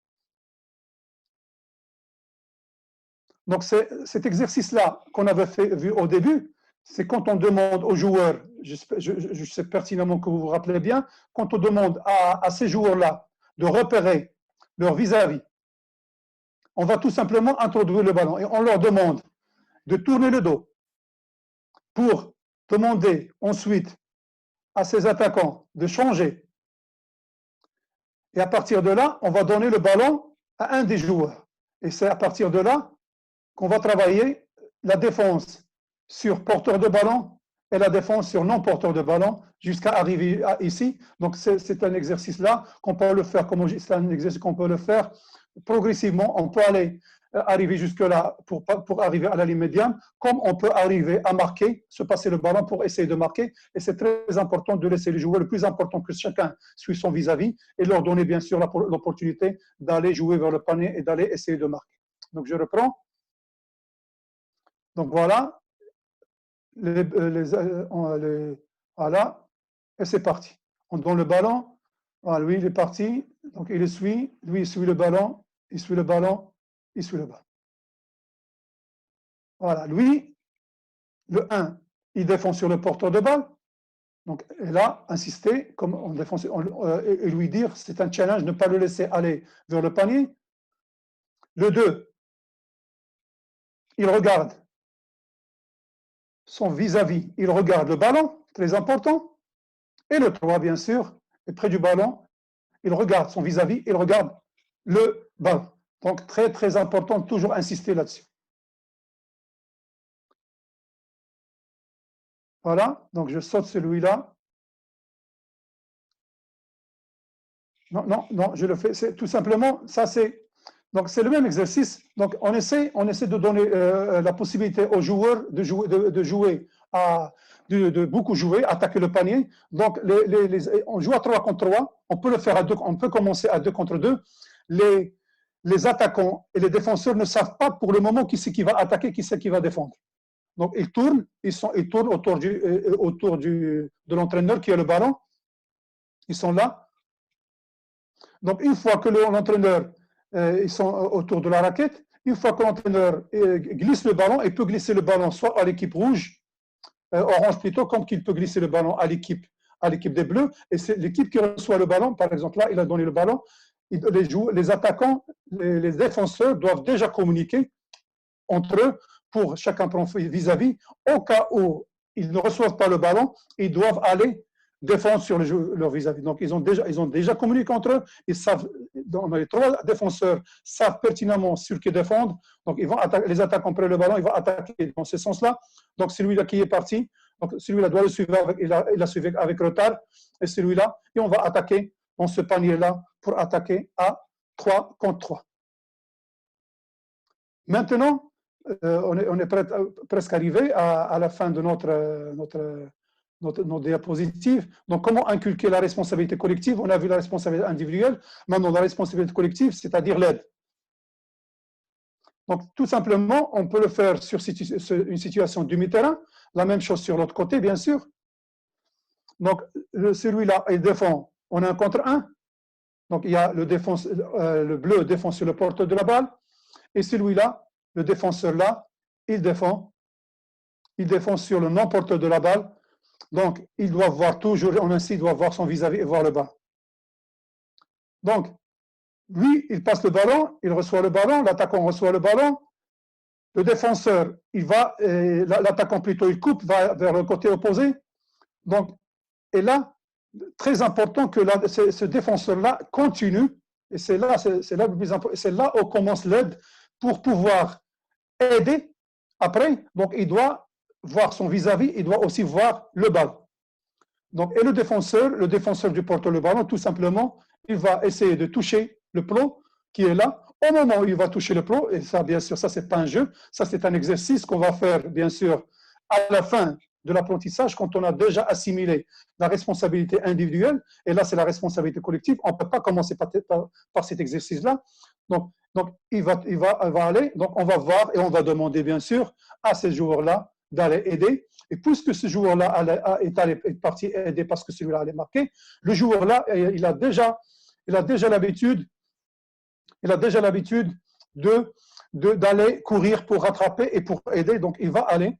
Celui-là, il crie aide.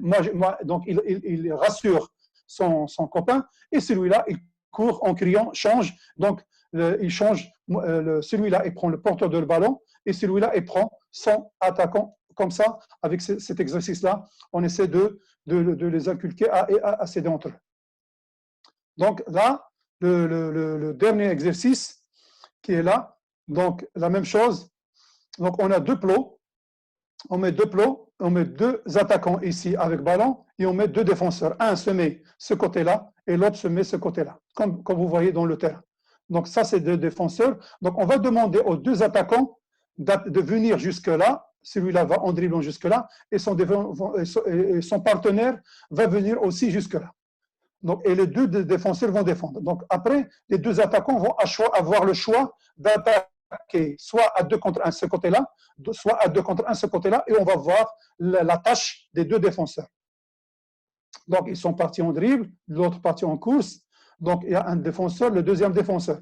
Là, s'ils décident d'attaquer de ce côté-là, donc voilà, ils sont à 2 contre 1, 2 contre 1. Donc celui-là, ce défenseur-là, il va défendre, il doit courir dès qu'il a vu. Dès qu'il a vu. Et donc, ça, c'est un travail, on inculque chez eux le travail d'anticipation. Il a vu que les deux attaquants vont attaquer, il a lu, il a fait la bonne lecture du jeu, il a vu que les deux attaquants, il a déjà, une fois arrivé là-bas, il a vu que les deux attaquants vont attaquer ce côté-là. Il commence à lire les gestes des attaquants. Donc, dès qu'il a vu il se prépare. Voilà. Donc, ils sont partis, ils tournent, ils attaquent là. Lui, déjà, il se prépare pour courir parce qu'il sait pertinemment que si lui-là, il est tout seul, il va essayer de défendre le ballon. Voilà. Et lui, il doit courir tout simplement avant ça pour défendre sur celui-là et on joue à 2 contre 2. S'ils arrivent à marquer à 2 contre 1, c'est après qu'on va essayer de travailler comment, bien sûr, la défense 1 contre 2. Mais le plus important pour nous, c'est amener ce joueur-là à courir pour aider. Voilà. Donc, s'il attaque ce côté-là, la même chose. Donc, c'est celui-là qui viendra aider ici. Donc, voilà. J'arrête là. Donc, c'est pour ne pas être trop long et laisser, bien sûr, le temps aux questions et à la discussion. Coach Amri, merci. J'espère ne pas avoir été trop long. J'espère ne pas trop charger nos participants avec ces situations-là. Mais moi, j'ai jugé qu'il était très, très important pour eux d'avoir, et croyez-moi, ça c'est, si vous êtes d'accord avec moi, ça c'est une batterie d'exercices, de jeux qui peuvent vous accompagner durant tout votre parcours de mini-basket. Vous pouvez bien sûr en créer d'autres, ou vous avez plus ou moins 18 exercices avec des jeux, vous pouvez en ajouter d'autres, mais avec cela, c'est largement suffisant pour pouvoir à chaque fois mettre un exercice, mettre un jeu pour pouvoir travailler tout le contenu du mini-basket concernant la défense à cet âge-là. Donc voilà, coach. Merci coach Ouas. J'allais dire que c'était pas long, c'était court parce qu'on a toujours envie d'en savoir plus dans ce domaine du mini-basket. Vu les réactions que je reçois des coachs et des participants, ils en veulent encore beaucoup plus, mais malheureusement, comme tout le monde le sait, nous n'avons pas le temps que nous aurions souhaité avoir. On va passer donc un peu aux questions. Coach, si vous le permettez, parce qu'ils savent très très bien, on est beaucoup plus aussi, c'est une formation interactive, on ne veut pas qu'elle soit à un seul sens. Absolument. Donc c'est pour ça qu'on leur donne, on va vite, on leur donne le temps bien sûr de s'exprimer, de nous parler de pourquoi pas leurs questions, et comme ça nous on peut partager nos expériences et nos connaissances avec eux concernant le mini-basket. Absolument, absolument. Les candidats, ils ont deux moyens pour poser leurs questions, soit via le chat, soit en levant la main. On va tout de suite prendre une question de M. Kataba, coach Kataba ou M. Kataba, c'est peut-être intelligent, je ne sais pas. En tout cas, on va lui donner la parole et le micro pour qu'il puisse poser sa question.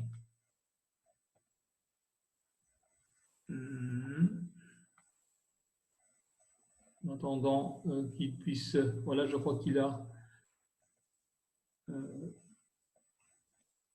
Monsieur Diaby, pouvez-vous m'aider à donner la parole à Monsieur Kataba, s'il vous plaît? Je n'arrive pas à lui ouvrir son microphone.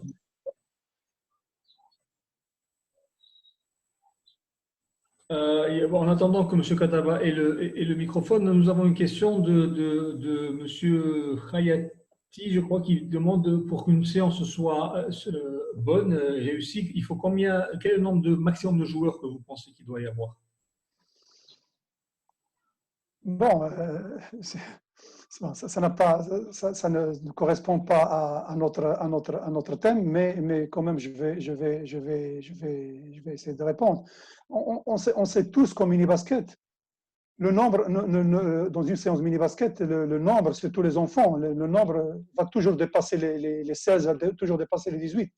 Il y a même des séances qui sont à 20. Mais le plus important, il faut savoir bien travailler avec des ateliers, avec des jeux pour pouvoir bien gérer sa séance et arriver à ses objectifs. Donc, pour moi, une bonne séance, c'est avec mini-basket avec 16 joueurs. Avec 16 joueurs, je pense qu'on peut faire une bonne séance de mini-basket. On peut faire une excellente séance de mini-basket si on a des adjoints qui peuvent nous aider, bien sûr, à faire nos tâches lors de notre séance d'entraînement. Mais on peut pas, ça c'est un domaine qu'on ne peut pas trop maîtriser, surtout quand on a dans une école de mini-basket, quand on a beaucoup d'enfants et quand on n'a pas assez d'entraîneurs pour pouvoir faire des groupes. Ça c'est des choses qu'on doit vraiment gérer et ça dépend vraiment de notre organisation au sein de l'instance ou bien au sein de l'institution dans laquelle on est en train de travailler, que ce soit dans un club, que ce soit dans une école. Ça, c'est très... Mais si on arrive à avoir un nombre de 14, de 16, même 18, où on peut avoir des joueurs qui peuvent avoir des duels, ça serait bon.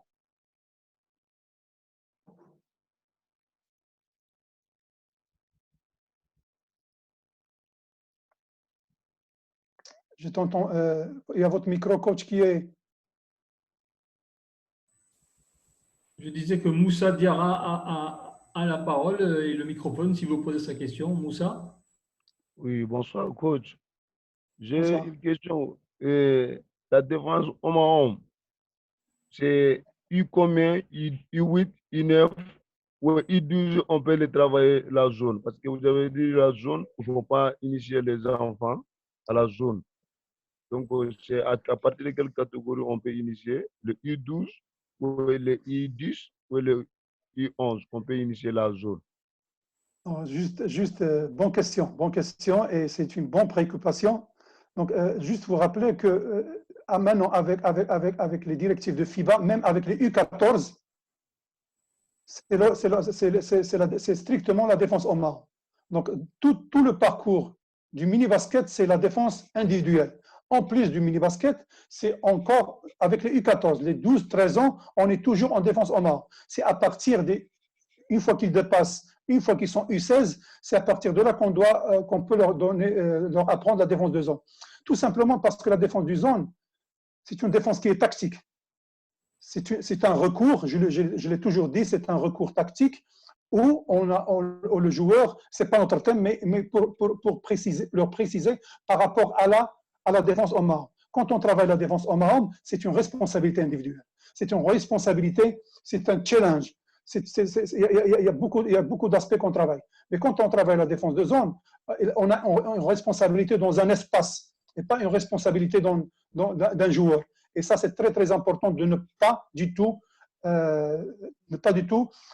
travailler ni enseigner la défense de zone avec les U12 ni les U14 et surtout même les U14, comme je disais, ça, c'est les directives de FIBA Monde et FIBA Afrique, bien sûr. Merci, coach. Autre question de Donna Napoléon qui se demande comment donner envie aux enfants à cet âge de réussir la défense car ils aiment souvent faire l'attaque. Comment donner envie? Cher ami, ça c'est mon thème.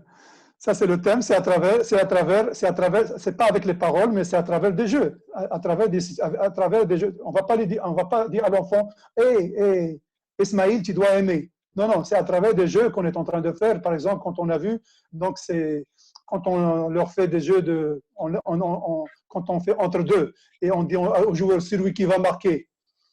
celui qui va avoir le ballon, il va marquer, c'est sûr qu'il va avoir l'envie il va sauter.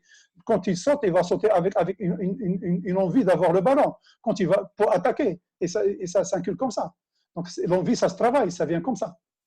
C'est à travers des jeux, à travers des situations. Donc, choisissez une des situations qu'on a vues, ou bien vous pouvez voir d'autres situations, ou même avoir des situations vous-même. L'envie, ça vient, ça se travaille. La volonté, ça se travaille. En fait, on va prendre une autre question du SG que l'on salue et on remercie qu'il ait fait l'effort d'être avec nous ici. C'est toujours très motivant de savoir qui suit nos interventions. Il pose la question d'abord, le mini-basket, c'est quel âge? Je suppose qu'il veut qu'on précise ça. Et aussi, est-ce que ces exercices-là qu'on propose, ils sont adaptés à tous les âges, des catégories ou bien à certains? Donc, très bonne question. Et je salue de ma part, encore une fois, notre secrétaire général. Donc, et c'est un plaisir de l'avoir parmi nous et le grand intérêt qu'il est en train de donner à nos conférences. Donc, les exercices qu'on a fait ici, donc c'est des exercices spécialement pour le mini-basket. Et dans la progression des exercices qu'on a essayé de faire, c'est une progression en fonction des âges. C'est-à-dire, en commençant par 8 ans, à 8 ans, on leur inculque la volonté d'avoir le ballon, de faire courir pour avoir le ballon, courir pour avoir son vis-à-vis. Après, on passe à des exercices et des jeux pour suivre un seul défenseur. Au fur et à mesure, on est en train de travailler la défense.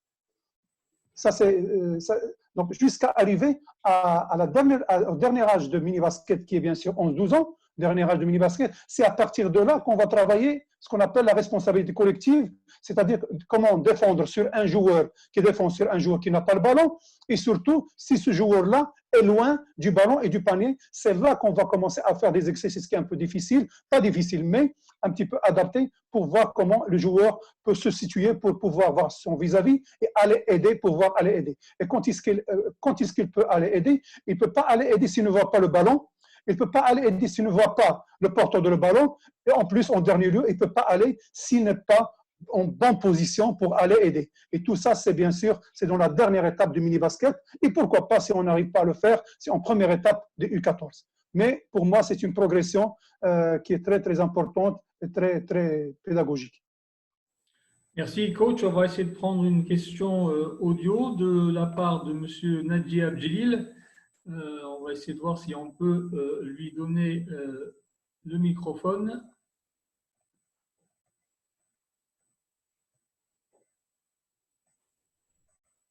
Monsieur Nadji.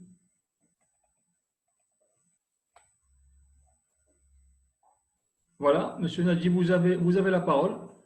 Oui, bonjour. Bonjour. Bonsoir. Bonsoir, M. Rouas. Bonsoir, Najdi, ça va? Merci. Je vais vous demander un petit peu de nous expliquer les gestes des jeux de jambes dans les trois situations que tu nous as montrées de Tanger, la grotte parce que la ruelle, c'est une…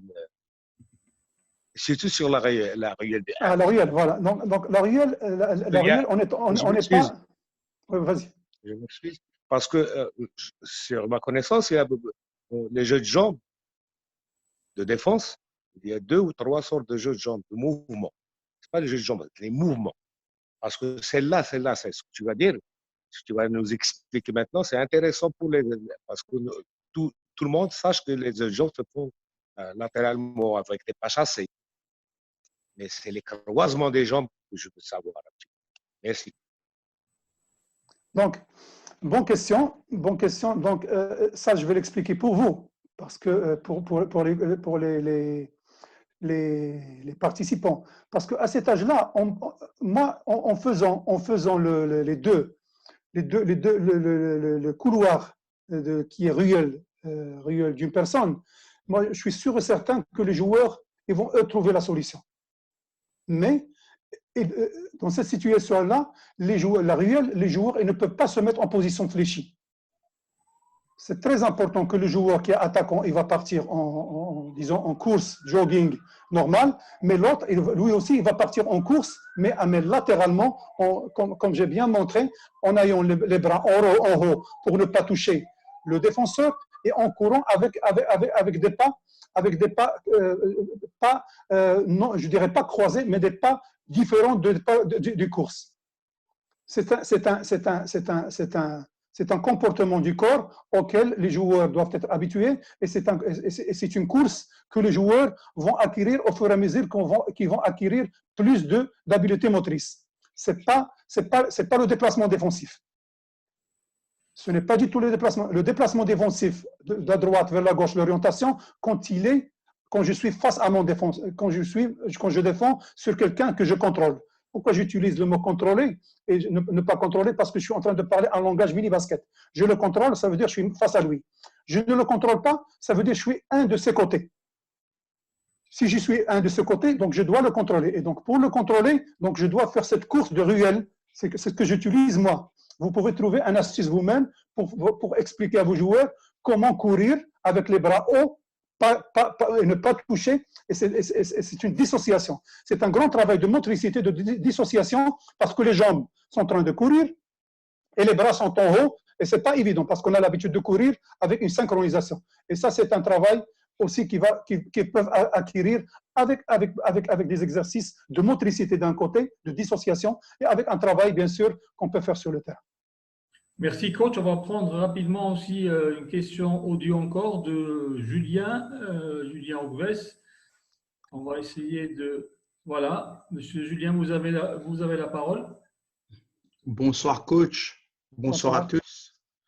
Voilà, lors de la première séance, vous avez parlé de U8, 4 fois 6 minutes pour les périodes. Moi, je voulais savoir si les exercices que vous avez proposés sont amplement suffisants pour les préparer physiquement ou il va falloir ajouter une autre séance pour la préparation physique. Parce que, comme vous avez proposé la défense individuelle, même pour moi, à mon âge, c'est très physique. Donc, comment les préparer et les faire aimer la préparation physique? Bon, parlons de préparation. Non, écoutez, le grand travail d'un entraîneur de mini-basket, surtout avec les U8, on parle de travail de motricité. Donc, on veut tout simplement essayer de développer leur habilité motrice. Donc, en parlant d'habilité motrice, c'est quoi les habiletés motrices? Les habiletés motrices, c'est d'abord, avant de parler d'habileté motrice, on parle de capacité motrice. Et ces capacités motrices avec l'entraînement et avec les situations de jeu qui se traduisent et deviennent des habiletés motrices qu'on va transférer en fondamentaux de basketball. Donc, les capacités motrices, c'est les capacités bien sûr conditionnelles, c'est la capacité conditionnelle, c'est la vitesse, la force et l'endurance. Les capacités motrices, on parle bien sûr d'un deuxième aspect, on parle de mobilité articulaire, c'est l'élasticité et la flexibilité. Et on parle en troisième lieu, c'est les capacités de coordination. C'est là on parle de dissociation, on parle d'orientation, on parle de pas mal de choses. Toutes ces choses-là, bien sûr, c'est des capacités motrices qu'on doit travailler, que l'entraîneur doit travailler pour pouvoir améliorer, qu'ils deviennent des habiletés motrices que le joueur va ensuite les utiliser pour devenir des fondamentaux de basketball. Donc pour moi, à cet âge-là, les U8, c'est très important, c'est les enfants, ils doivent s'amuser, ils doivent courir, ils doivent sauter, ils doivent lancer le ballon, ils doivent avoir des camarades, ils doivent passer toutes les séances avec des jeux. C'est tous les U8. Les U8, c'est beaucoup de jeux, c'est beaucoup de jeux. C'est que beaucoup de jeux. Il faut pas se focaliser, se mettre dans la tête combien il me faut de temps pour que mes U8 deviennent des défenseurs.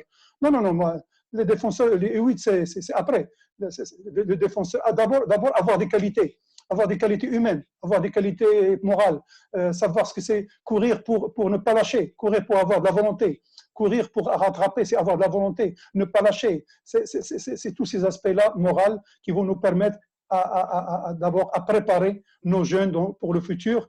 Et après, bien sûr, comme j'ai déjà dit, tous ces jeunes-là, c'est sûr qu'ils ne vont pas être des basketteurs. Je le dis, je répète. C'est tous, ils peuvent être des basketteurs, ils peuvent ne pas être de bons défenseurs. Ils peuvent avoir une orientation des attaquants, avoir des faiblesses en défense. Mais moi, personnellement, je ne quantifie pas le travail défensif. D'ailleurs, tout ce qu'on doit travailler davantage, on va beaucoup travailler l'attaque et de temps en temps, inculquer quelques aspects défensifs individuels et quelques aspects défensifs au fur et à mesure. Mais comme j'ai dit, c'est à la fin de ces, une fois arrivé à la dernière étape du mini-basket, qu'on peut introduire des aspects collectifs. Mais au début, c'est une responsabilité individuelle, c'est un challenge individuel que les enfants doivent acquérir. Coach, merci pour ta réponse. Je vais quand même te demander d'être un peu plus succinct dans les réponses parce que sinon, on ne va pas avoir le temps de répondre à tout le monde. Il y a Nourdin qui pose la question justement qui va dans le sens de ce que tu es en train de dire, à savoir est-ce que dans une séance, il est préférable d'avoir des exercices défense-attaque ou alors se contenter du thème, par exemple. Le thème, ça va être la défense ou le thème, ça va être l'attaque et se limiter juste à ça. Non, donc très important quand on travaille, par exemple, quand on travaille, on a un thème. Et quand on veut corriger des aspects, on corrige en fonction des thèmes, parce qu'on ne peut pas dissocier l'attaque de la défense. Donc, mais au niveau de nos corrections, quand on travaille, on a un thème à travailler. Par exemple, je travaille défense, surtout en parlant du U12, défense sur porteur de ballon. Donc là, on insiste sur la défense, mais on ne peut pas dissocier l'attaque de la défense. Encore une fois, je le dis, je le répète, ça c'est un travail que je venais de présenter, c'est un travail à long terme, c'est un travail qui peut nous prendre jusqu'à 4 ans. C'est un programme qui peut nous prendre jusqu'à 4 ans. Et si on arrive de temps en temps, je dis bien de temps en temps, à prendre un peu d'aspects défensifs et les mettre dans notre séance, ça serait très très bien. Mais le plus important, il faut toujours insister sur le travail de l'attaque. Merci. Il y a Udes qui pose la question, est-ce qu'il n'y a pas un risque que les enfants commencent à confondre aide et trappe parce que généralement, ils vont tous défendre sur le meilleur joueur à 2 ou même à 3? Non, déjà dans n'importe quel règlement, je dis bien de mini-basket, dans un règlement de jeu, normalement avec le mini-basket, on doit interdire le trap pour donner, bien sûr, l'opportunité à l'attaquant de s'exprimer. Ça, c'est très important. Et quand on parle de trap, on est déjà dans un travail collectif, dans un travail tactique défensif. Donc si l'entraîneur n'évoque pas le mot trap à ces joueurs, comment ils vont avoir cette confusion? Moi, j'ai bien dit, dans un travail collectif concernant la défense, c'est arriver à aller aider, échanger.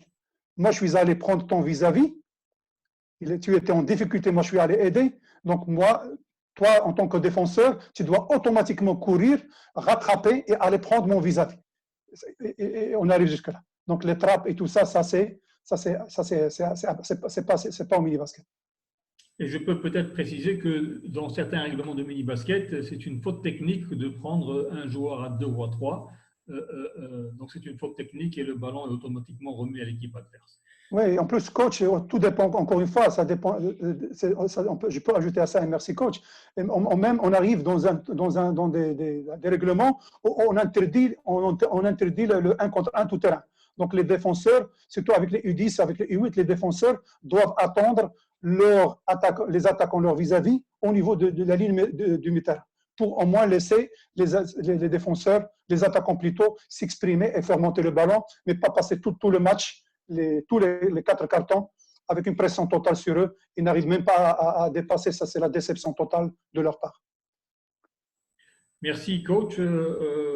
Continuez encore à poser vos questions parce qu'effectivement, on est déjà 6h33, mais FIBA Afrique a été assez gentil pour nous donner un peu plus de temps. Tant qu'il y a des questions, s'il n'y a plus de questions, on va donc se tenir à l'heure. Mais si vous avez des questions, puisque FIBA Afrique nous donne un peu plus de temps, c'est le moment de les poser si vous le souhaitez. Même si c'est une question qui n'a pas un rapport direct avec le sujet d'aujourd'hui. Surtout avec mon premier thème. Moi, je me rappelle qu'il y avait des sur la philosophie de la compétition mini-basket. Je me rappelle qu'il y avait des questions qui n'ont pas été posées. Donc, s'il y a des questions. Absolument. Absolument. Voilà, manifestez-vous si vous voulez qu'on réponde aux questions auxquelles n'a pas pu répondre déjà ni lundi, ni mercredi dernier, ni les dernières fois. C'est le moment de les poser. Coach, en attendant, moi, j'ai une question. Combien d'exercices de situation défensive faut-il avoir? Est-ce qu'il en faut avoir plusieurs? Et si oui ou non, combien de temps faut-il pour que les joueurs puissent comprendre l'exercice pour qu'ils commencent à devenir productifs? Vous parlez dans une séance. Ou dans plusieurs, ça dépend. Non, tout simplement, regarde. Donc, il faut pas trop faire. Ça, c'est très, très important. Si on a par exemple, si on a comme thème je dirais par exemple, suivre son vis-à-vis. Apprendre avec les 8-9 ans, on va leur apprendre à suivre comment suivre leur vis-à-vis. Déjà, si on a une séance d'entraînement où il y a 1 heure, donc si je mets une situation ou 2 situations, c'est largement suffisant. Cette situation-là, que je vais encore une fois répéter encore une fois, parce que n'oublions pas qu'avec les enfants, ils perdent rapidement la concentration. Donc, il faut que ces enfants restent toujours dans des situations attrayantes, qui sont où le joueur est très content. Donc, si je lui donne des situations vraiment où on joue très très longtemps, pendant, je dirais, 12-15 minutes en répétant la même chose, au bout de 7 minutes, je dirais 7-8 minutes, le joueur, même l'enfant, même moins, 6 minutes, le joueur va perdre concentration et on a tout perdu. Donc déjà, 6 minutes maximum et après, on change, surtout avec les petits. Quand je dis 6 minutes, c'est le temps d'expliquer et le temps de… Et si vous voyez du bout de temps quand vous avez fait, ils ont commencé à perdre concentration, ils ont commencé à perdre de l'intérêt, donc il faut changer, il faut aller à autre chose. Et toujours, je dis bien, impossible de faire toute une séance de défense. Donc la défense, on peut, dans la même séance, on peut introduire des exercices défensifs sans leur dire que c'est des exercices défensifs, c'est des exercices, c'est des jeux. Après, ils vont les utiliser en défense. Merci. On va prendre une question audio de Momo Pouille. Voilà, on va essayer de lui. Voilà, Momo, c'est à vous. Oui. Bonsoir à tout le monde. Bonsoir, coach. Bonsoir, Momo. Alors, moi, j'avais une question et aussi une suggestion sur le thème d'aujourd'hui. Donc, ma question n'est pas sur le thème d'aujourd'hui. C'est par rapport je crois, au deuxième jour où vous aviez parlé d'instaurer une culture basket. Et je voulais savoir comment faire pour que les parents soient plus impliqués dans l'activité du mini-basket. Je n'entends pas. Alors, j'ai demandé comment faire pour que les parents s'impliquent plus dans l'activité du mini-basket. Donc, c'est la question, ça c'est ma question par rapport au thème que vous avez développé la fois dernière. Et pour aujourd'hui, donc, une suggestion que je voudrais faire, puisque vous avez dit que, bon, c'est un peu interactif, donc je voudrais partager peut-être une suggestion par rapport à comment faire aimer la défense aux jeunes. Donc, souvent, ce que je fais avec les plus petits, donc je fais des matchs où on marque des points. Par exemple, les paniers vont compter normal, 2 points, 1 point, 3 points. Et peut-être instaurer aussi un système de règles où les interceptions de ballon, les rebonds défensifs, et quand on provoque une perte de balle aussi, l'équipe marque des points. Donc, c'est une manière de faire aimer la défense. Et j'aimerais partager ça aussi. Donc, la question, bon, je la répète pour vous, coach. Donc, comment faire pour que les parents s'impliquent plus dans le mini-basket et soient plus près des jeunes par rapport à la formation? Merci. Merci. Donc, bon, je répondrai. Moi, j'ai déjà parlé de la communication avec les parents. Coach Amri aussi, lors de son intervention, a parlé d'une bonne communication. Garder leur confiance, avoir la confiance, très important. D'abord, en communiquant tout le temps avec eux, en gagnant leur sympathie, en gagnant leur confiance. Et c'est ainsi qu'on va les impliquer. Donc, on va même leur demander, une fois qu'ils sont conscients, qu'ils sont vraiment, ils savent pertinemment le travail que vous êtes en train de faire, ils savent les valeurs que vous êtes en train de véhiculer dans votre équipe, dans votre club. Donc, une fois que vous allez leur demander de s'impliquer avec eux. Ils peuvent s'impliquer, que ce soit même dans vos séances d'entraînement, s'impliquer dans les déplacements, s'impliquer dans les matchs. Et il y a même ceux qui peuvent s'impliquer, et le coach Amri l'a bien expliqué, s'impliquer dans la vie du club. Pourquoi pas devenir un membre dirigeant du club qui s'occupe bien sûr des jeunes. Mais tout est basé sur une bonne communication avec les parents pour pouvoir qu'ils arrivent à croire dans la mission que vous êtes en train de leur donner. Merci, coach. En fait, c'est deux questions en une, de deux personnes différentes. Comment faire pour ne pas frustrer d'autres enfants qui ont vu leur taille, ou leur âge, ne veulent pas travailler avec des enfants moins âgés qu'eux? Et dans la même logique, comment faire pour que lorsqu'on organise un plateau de mini-basket, il y a des enfants de différentes équipes, comment faire en sorte qu'ils puissent jouer ensemble? Donc, j'ai parlé de la gestion du groupe à la séance d'entraînement. Donc, très important, en faisant par exemple, quand je travaille un exercice ou je travaille des ateliers, donc faire d'abord les niveaux de compétences. Un certain X qui est très, je dirais, plus fort, donc je le mettrai avec quelqu'un d'autre qui est plus fort pour que tous les deux puissent en bénéficier. Et quelqu'un qui a un niveau un petit peu bas, donc je le mets avec celui qui est un petit peu plus bas pour pouvoir tous les deux grandir tous ensemble.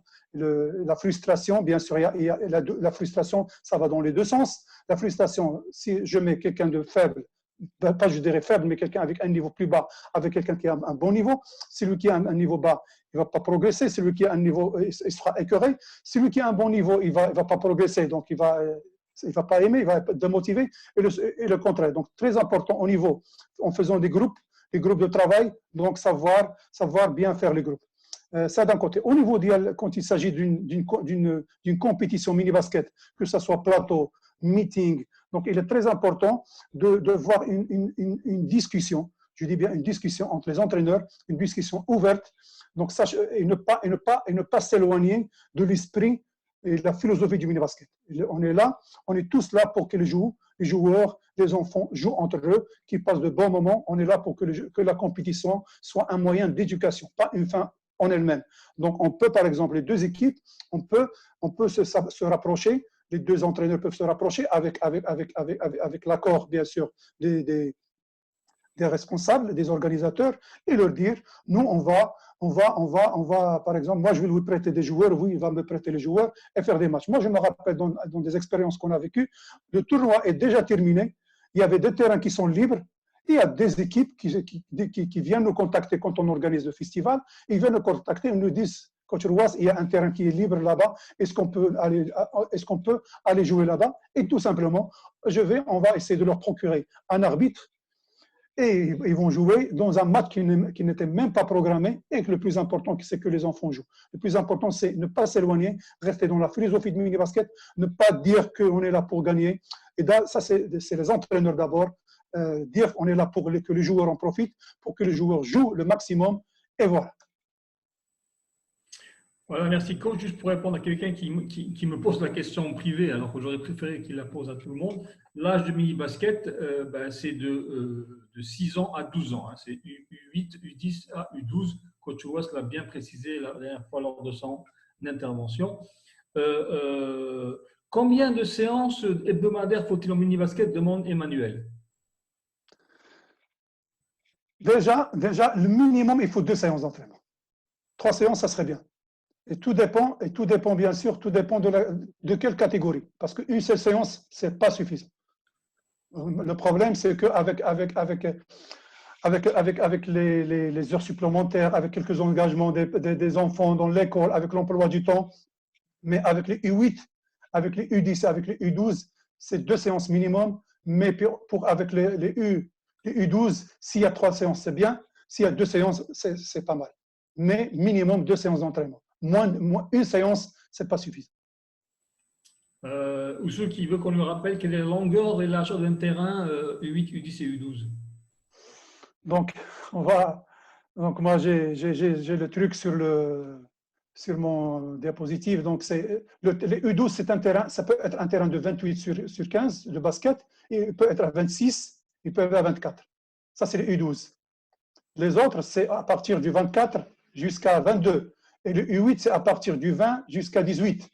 Donc voilà, donc le plus important, c'est au fur et à mesure qu'on grandit dans le nombre, qu'on grandit dans le jeu, que le terrain doit être beaucoup plus grand. Merci. Est-ce qu'il connaît les tailles des ballons? Les tailles des ballons, c'est très important de faire jouer les U8 avec des tailles 3 ou taille 4. Et les U10, c'est bien de les jouer avec taille 4 ou taille 5. Mais les U12, c'est bien de les faire jouer avec les tailles 5. Donc, en plus de ces tailles-là, il y a d'autres tailles, vous savez très très bien. Il y a la taille 6 qui est pour les filles et pour les U14. Il y a la taille 7 qui est pour les garçons. Donc, ça, c'est à titre d'information. Il y a une question de Onia que je salue au passage. Elle veut juste pour rappel et pour confirmation qu'il ne devrait pas y avoir de tir à 3 points en mini-basket. Ça, c'est une bonne question. C'est une bonne remarque, mais je dirais que les enfants adorent tirer à 3 points. Absolument. Ça, c'est un challenge pour eux. Ils adorent tirer à 3 points. Donc, il est très important, si vous avez remarqué, dans sur le terrain qu'on a travaillé, et je partage toujours mon écran, c'est ça, coach? Oui, c'est ça, on le voit. Donc, le terrain, il n'y a pas de tir à 3 points. Il y a quelques compétitions, vraiment des compétitions de mini-basket dans les championnats ou dans des tournois. Donc, on peut créer un tir à 3 points pour faire plaisir aux enfants, mais pas dans la même. Donc, on peut le mettre à une distance beaucoup plus à la normale pour motiver les joueurs et les garder motivés. Mais dans tous les cas, il n'y a pas de tir à 3 points. Donc, le championnat d'Espagne mini-basket, ils ont le 3 points. Oui, ça dépend des objectifs et philosophies de certaines fédérations. Mais en Espagne, ils ont réduit la distance. C'est pas la distance. Exactement. Elle est adaptée à l'enfant, effectivement. Parce que quand on nous pose aux questions à l'enfant, les enfants, ils souhaitent tous tirer à 3 points. Donc, si on veut s'adapter à eux, on leur dit voilà, on leur met une ligne à leur dire adapter à eux, il n'y a pas de problème. Bon, beaucoup de personnes demandent d'avoir plus de documentation sur ça. Vous savez, déjà pour vous dire que la documentation défense en mini-basket, il n'y a pas beaucoup de publications au niveau mondial. C'est très très rare. Coach Oas a fait un effort personnel et des recherches pour créer ces exercices-là, parce qu'effectivement, quand on veut chercher s'il y a des références et des publications sur la défense en mini-basket, il n'y en a pas beaucoup. Sinon, presque pas du tout. Voilà, je pense qu'on est arrivé quand même à 6h47. On a dépassé de pas mal de temps notre conférence. Il ne me restait plus qu'à remercier les participants pour leur interaction, leurs questions, leur intérêt aussi. Remercier FIBA Afrique pour nous avoir donné un peu plus de temps. Remercier tous les participants encore une fois. Et on va se retrouver mercredi prochain, je crois, à la même heure, au même endroit, virtuellement sur Zoom de FIBA Afrique, pour un autre thème, mini-basket. Voilà, merci beaucoup. Coach Oas, encore merci pour cette brillante et fantastique intervention. Et je vous dis à très bientôt. Merci beaucoup. Au revoir tout le monde.